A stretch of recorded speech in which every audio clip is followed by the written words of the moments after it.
Oh, that's creepy. That is absolutely creepy. I thought they were gonna do like another hangman thing, but this... Well, the time has finally come. Fatal Frame 4, Maiden of Black Water, no longer confined to the Wii U. This bad boy is now available on everything modern consoles today. We are indeed checking out the PC version here today, however. And I'm excited about this because I'm a huge fan of the Fatal Frame series, always have been. Played the first one, the second one, the third one, and then unfortunately, the fourth one showed up on the Wii U. And the Wii U was that one system I did not pick up ever. I felt like, Nintendo fooled me once with the waggle with the Wii. I don't want to sit there and stand there and waggle sticks around. The Wii U came out and they gave me a giant tablet. You know what, Nintendo, not this time around. So I decided to skip. And Fatal Frame 4, Maiden of Black Water, was unfortunately on that console, so I never got to play it. And here today, no longer confined, boys. Okay, so we are starting off here with the prologue lurking in the deep. Miyu Hinasaki, spirited away. In the vicinity of Mount Hikami, people have been mysteriously disappearing without a trace. One such girl is Miyu Hinasaki. She awakens to find herself in an old, half-flooded building.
Well, that's quite the predicament there. I have to get out of here. I agree.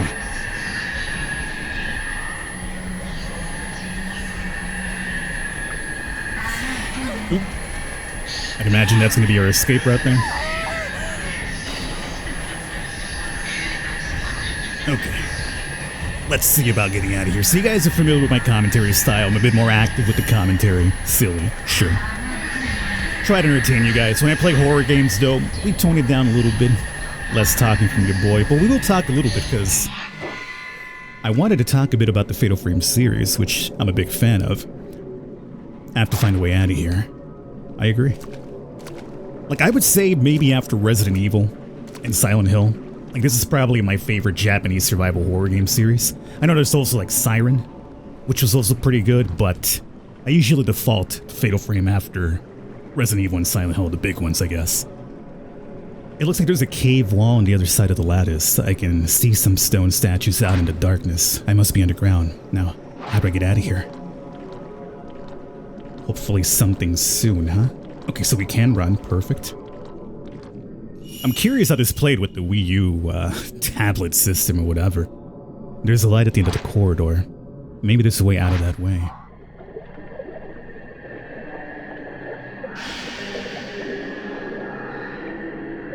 Not sure if I'd be so opposed to that type of ghost chasing me around, though, you know what I'm saying? They're chasing after me, I have to get out. Well, lucky for you, already figured out how to run, so we're good there. Of course.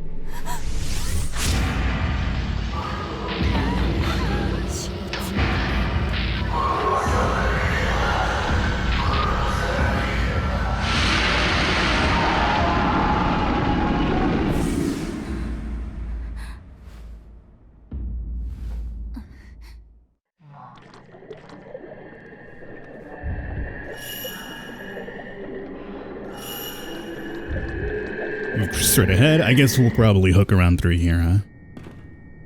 I mean, don't take your sweet time, we're being chased.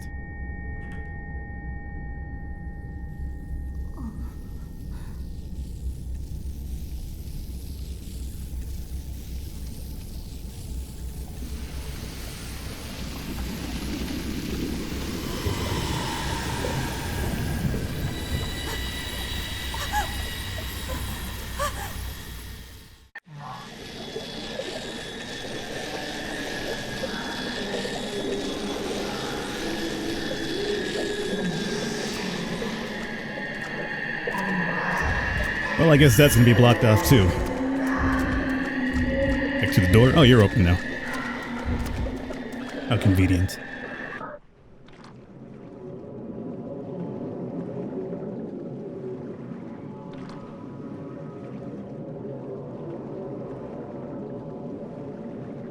Yeah, it's almost like you wanted this to happen, huh?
Alright, so I got a little small tutorial. We'll go ahead and skip that in the video once I do my editing over here. Let's just get to it, huh?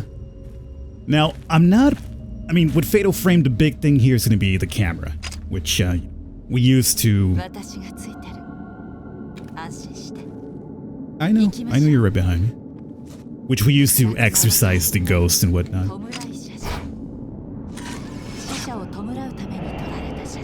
Like that. We have appearing shadow.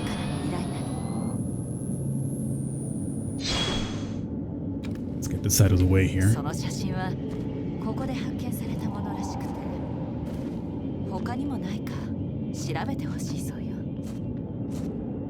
Okay, we'll look for some more. Now, I'm not, like, we used the camera here. I forget the name of the movie. But I know there was, it's not Japanese. I think it's Korean or... I think it's Korean or another Asian country did a movie about essentially this premise, a camera that could pick up ghosts and whatnot. I remember that being like one of the most terrifying like Asian horror movies I've ever watched. And I think they did like a American like, you know, version of it as well, which surprise wasn't as good.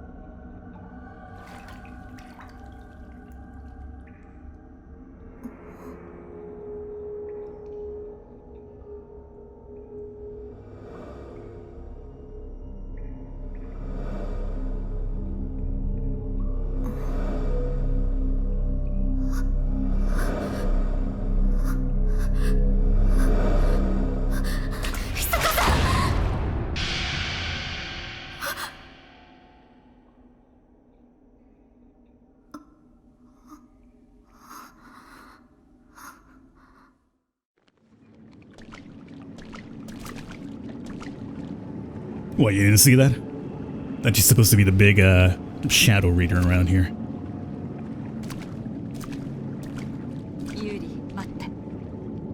配を感じるわ。それはヨスガが見せる過去の影。残影は目的のものへの手がかりになる。 Well, I guess we'll... Yeah, there's a shiny down over there. But before we go over there, let's see about coming up through here. こっちよ。 Am I not allowed to explore, Hisaka? Fine, we'll follow your trail. Outside of the camera thing, we have basically a lot of your other Japanese horror, like cliches. Water's really huge, it does seem like in Japanese horror. And hair. Oh, they always need an absurd amount of hair, it does seem, don't they?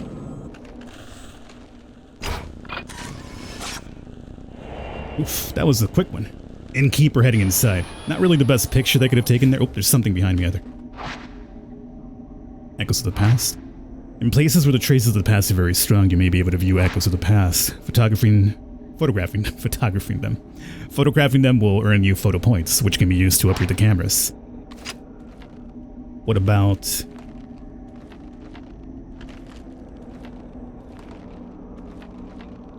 What the hell are you... Are you guiding me to the item? Oh, okay. I thought it was like luring me to another spirit, but I guess it was trying to have me pick this up. Mount Hakami's Downfall. An old dusty book that has been left in the hallway. Maybe someone dropped it. Mount Hakami has long been considered holy ground. For centuries, people have been drawn to the many sacred shrines and places of worship, as well as the natural features such as the Twilight Peak, and the Pool of Purification, yeah, which you apparently drown people in. Now the inn lies desolate, devoid of visitors. The mountain never recovered from a devastating landslide it suffered many years ago. The shrine road to the summit was cut off and the flow of the water throughout the mountain was altered, forever changing the landscape.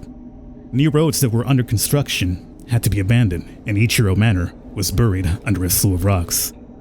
Which is probably why at the start we said that wherever we were at, it was like underground apparently, resulting in numerous fatalities. Among those lost were the family of Ichiro Manor's proprietor, effectively putting an end to the business. Mount Hakami's days as a tourist destination were no more. Instead, the mountain gained notoriety as a suicide spot, perhaps because it was traditional, a destination to which the dying would venture. The mountain is now a place for those wishing to end their own lives. By extension, it also become a place for thrill seekers interested in the occult.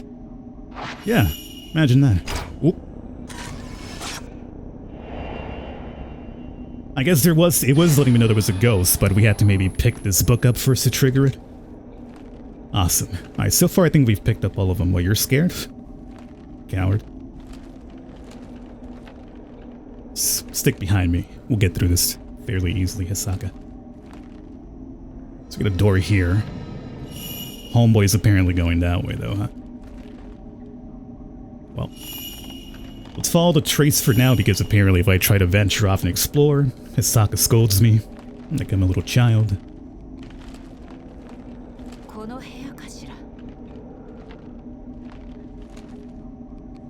Okay.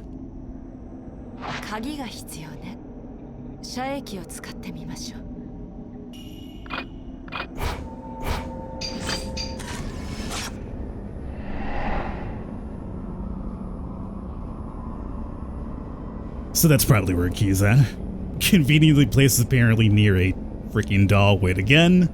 Super long hair. There's something in the photo. There's light coming out of a closet and there is a doll atop of a chest of drawers. This might be where the key is. Go find a place? Yeah, it's probably that door that we just passed by right now, I have to imagine. Or maybe that staircase that we skipped earlier because I wasn't allowed to go up to.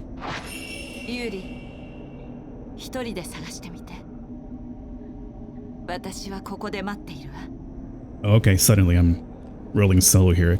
Have we forgotten that you're the professional and I'm the one apparently in training? Well, here's the thing that I'm curious. Hanging Man. I mean, it was apparently a place where people came to take their lives, so there is that. Here's the thing that I would like to understand. I actually don't know the premise behind it. I have an idea, which is the hair. I mentioned hair in Japanese horror seems to be really prevalent. But maybe more of you that are more familiar with the idea could explain to my dumb, small child brain. What is it with hair? I mean, it's effective. Every time I see hair in Japanese horror, I know something's about to go down. Oh, you're guiding me to the item, I think. The door just closed by itself. Oh, here's the freaking doll.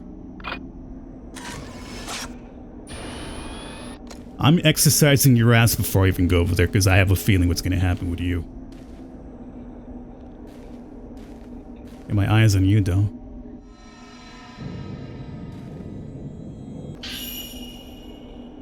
Key on red keychain. It might open that door from before we go back to Ahsoka. Please don't turn around and be in my face. Yeah, I know Red Sat, dude. I was just there. Whew. Man looking at the key. Doesn't seem to be attacked. Oh, that doll is staring at me now, too. I told you. You're probably the one responsible for this hanging man. Okay. Either way. What's the deal with hair in the Japanese horror? Like, it's very effective. Every time I see it, I know something's about to go down. But what's the premise behind it? Why is it so effective? It feels like it always seems to be involved. Like, you know, the hair comes out of, like, you know, some overflooded place. Like, my theory is because I guess, like, isn't hair supposed to keep growing to some extent even after you pass away? So it's maybe to signify the, I guess, the length of the disease, how long they've been passed away, who knows? I just know it's very effective at all times. Water and hair, big freaking major things in Japanese horror.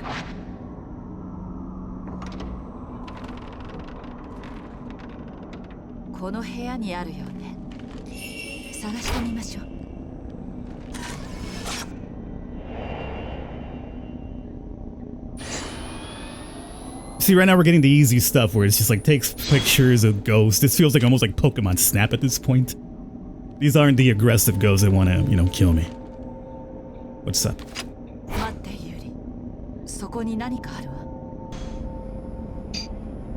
Oh.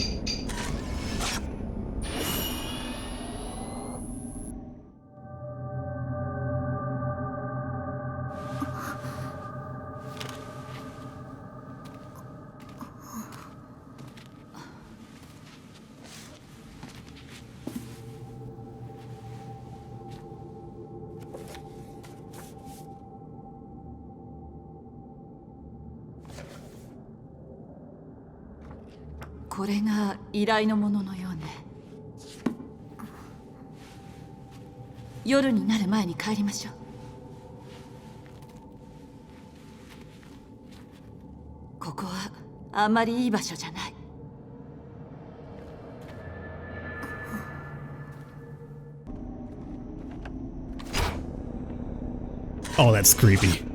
That is absolutely creepy. I thought they were gonna do like another hangman thing, but this... Nah.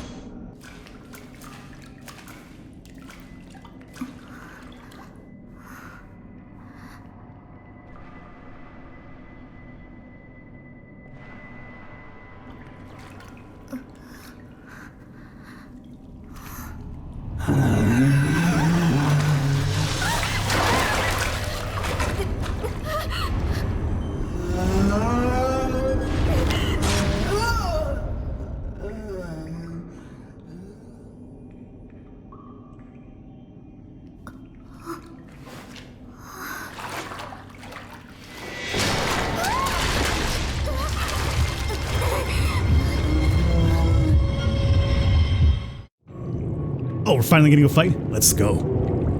Hey, bring up... Okay, I guess this is teaching me still. It's like, bring up the camera. What are you doing?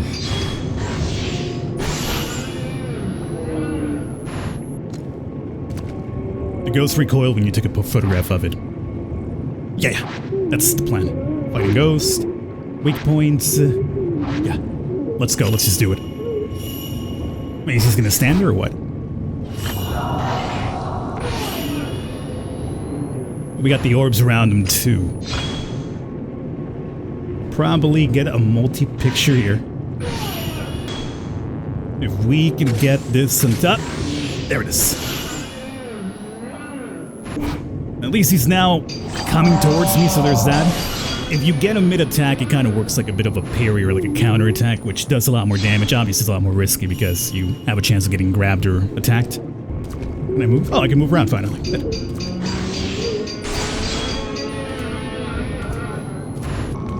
See if we can get a fatal chance here.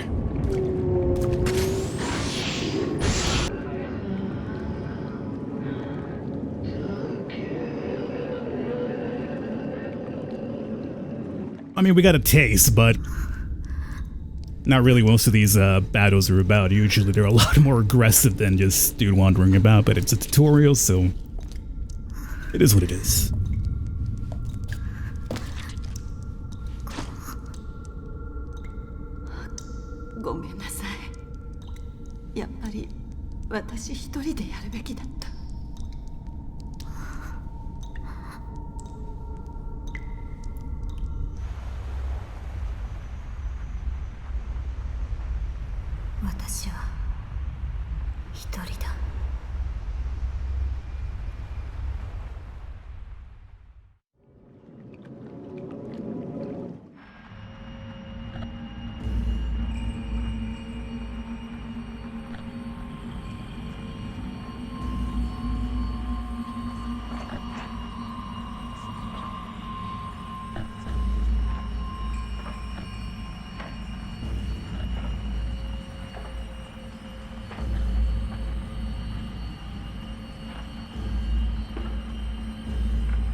Alright, and that basically sums up the prologue and the first drop of Fatal Frame 4. Hopefully you guys have enjoyed. All the information for this will be down below. As I've mentioned, I am playing the PC version, running on 4K, steady frames, everything maxed out. It is a Wii U game, so it's not going to be really too hard to max out, so there is that. But what I'm happy about more than anything is the fact that the game's finally out of just Wii U purgatory, and now available to everybody else that, you know, probably didn't vibe with the Wii U as much as, obviously, I didn't. Hopefully you guys enjoyed it.